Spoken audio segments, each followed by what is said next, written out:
cost of electricity was starting to get pretty well out of hand. A lot of rural properties like ours, we supply all our electricity for all our staff, all their housing supplied free of cost, and it was becoming quite an issue for us. Between that and the workshop, which is quite a big user of power as well.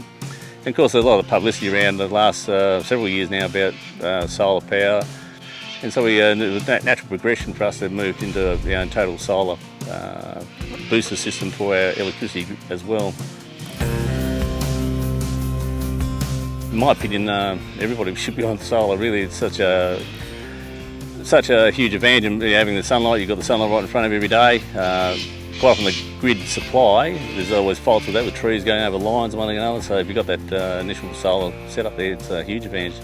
We have another property up in the hills ourselves, which is a standalone solar system up there.